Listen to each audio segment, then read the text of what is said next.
بخودش سریدا استهداف دشمناتیا ترکا او دشمنا لو مش وینای نکرن او دشمنا بس بدنگا حکومت عراقی جی بدنگا حکومت عراقی جی ویتشتیرا هاریکاری دولت ترکایا ترک دشمنی کی هو و دشمنی کی به خودیا ترک هو وانه یعنی وان طیاره وان جهلا قصفت کا وان فرماندارین ما ترک دشمن تجاره ناوی مقابلی وی بگه هدف که مستوى که یعنی مازن به کاربل بر بسکنی ترک هزار عجیج ما بکوجه ترکا دوزا خنادن عمل पे وی فکری بن ترک بلا انه حتی 10 سالی دیجی هرو دهی خوشما بکوجه ام نه خلاصت بن ام دفاعش خوکن و عمل برخو سکنن و ام نلغى مع حكومة عراقنا ام نلغى مع حكومة تركن وإن شاء الله ام سركفتينا. قال لك بخير هاتن صحتا ويا خوش كونجي هاتن اللي في ملاتي خذا ومخابني وعفرو كما عقيدة كي يزديا خوشميرة كي يزديا او انساني 2014 هتان ها دفاعش ارض شنقال كر دي حفاعش شرفها يزدياد كر الارض شنقال دا بير ساعات هكا ملقب بيرچاكو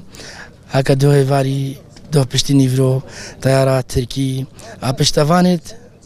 داعش ونهم في تشتيزان دولتات تركي بشتفانت داعش بو 2014 هتان كان فرمانات سريفي ملتي يزدي لما خابني فافرو هكا مع عقيدي كي يزديا جانغوري كي يزديا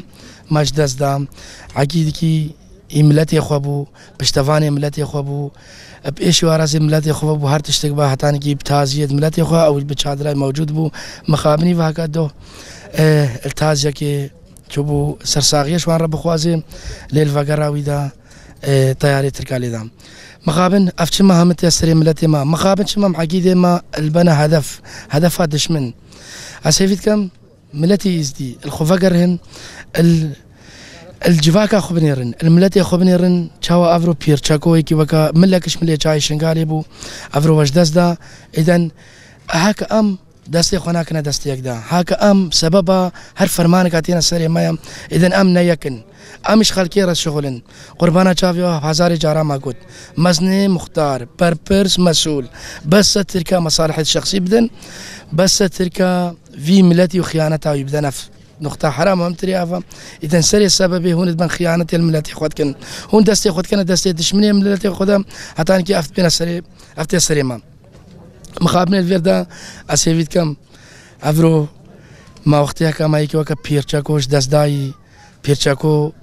هزارة وكا هن جي ويشي بقرن لي مخابن ميكي دش دست ندن اللي خو فقرين حتى انكي في حدي واز بجم بس دستي خوا بدنا يكودو أس وكا بنافي أبو مينتو أزد بجم وتشتيش ما بيه ديم الخزمات عملت ياخذنا بالرعي خواجي لي أسيفيد كم دشتي كاربان همو فكرة نبابو مينتو نا بيرچاكو افتاليا بيرچاكو وقتها بيرچاكو بيزداتيا شغلي ابو هدف دشمن او دشمن تقريو انساني يخدوكا قنجش ملتي يزدير كر وجديانتا يزدير قوميا يزدير هكا خدوكا في تمنافي ازداتي او بي هدفات دشمن ويكا هدف شخورم هتانكي ويشني في ازديا خلاصنا كم اسيفيد كم بري همي سري هموكي او مسؤولي ازدي بري خداي مال دني تركا مجتمعي ازدي تركا وان جانغوريو قرباني وان زارو كده يختم داير خو فقرن دستي خو بقنا دستي اقدام ترى مال دني في ذاك الوناكا غيري فان داكو خشكا بنيرن فان زارو كا بنيرن وقتها كنافي عقيدي وهارات بيبي ازداتي هونجي نافي خو بقنا عقيد نخبنا عقيده مال دني عقيده احزابه خو بفروشن هيفيد كام دستي خو بدنا يك بيزداتي داملتي ازدي كار بيبي ازداتي بعيشه